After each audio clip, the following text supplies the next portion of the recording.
Absolutely. The Task Force on Climate-Related Financial Disclosures and the International Finance Reporting Standards, particularly their disclosure standard in June 2023, require both the reporting of transitional and physical climate risks.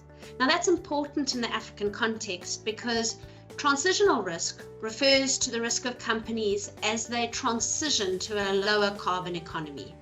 Why is this important in Africa? Well, in Africa, South Africa's energy issues have led to an enormous amount of innovation and sourcing alternatives that have enabled business to realize sustainable alternatives. In Africa, there is a huge access to hydroelectric power, which is quite green, which means that investments in Africa have the upper hand in reducing their transitional risks. On the other side, climate-related physical risk reporting is the risk of climatic changes on projects specifically.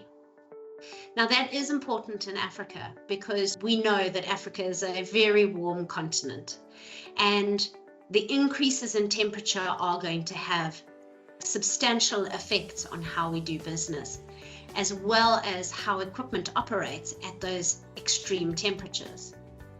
Now, while the changes in climate will vary depending on where you are in Africa, the east coast of Africa, for instance, is seeing a small change in annual average rainfall, but a substantial change in when they receive that rainfall.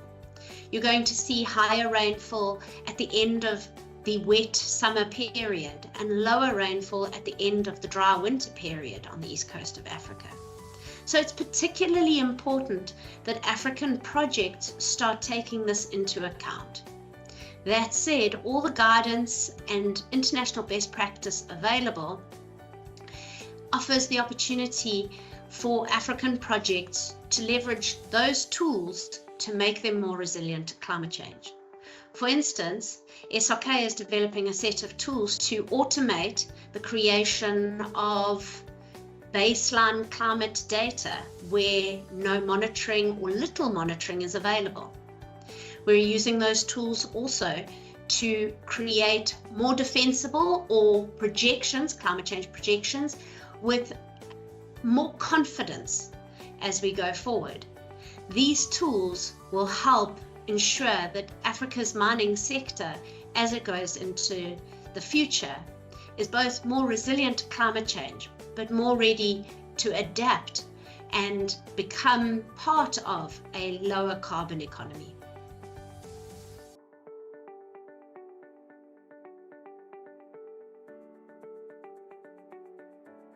So I think globally we're seeing a big shift towards sustainability-related disclosure. In Africa specifically, the Johannesburg Stock Exchange has been quite a leader on the continent.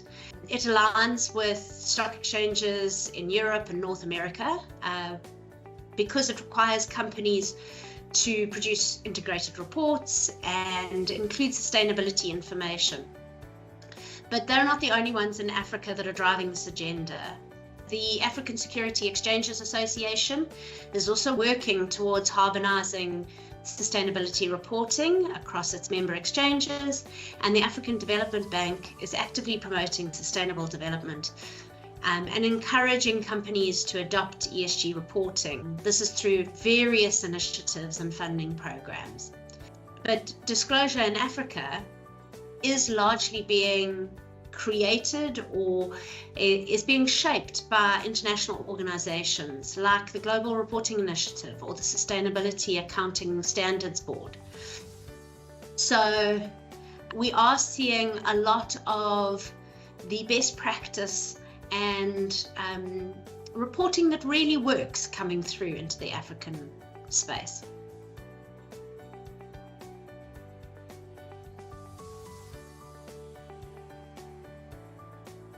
The environmental compliance movement was largely originally driven by compliance, but as investors have seen the impact of environmental risks on their investments, international lenders are actually requiring projects in Africa to report more and more.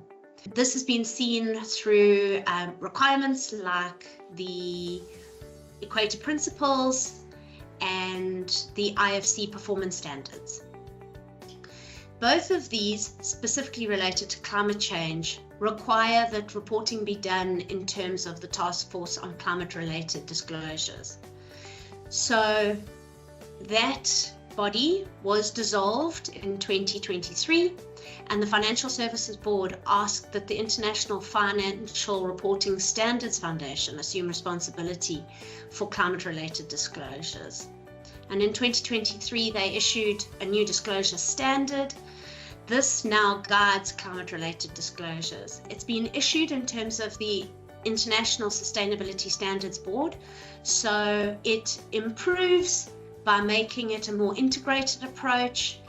The requirements are more concrete, and it's a little less voluntary than the TCFD of the past was.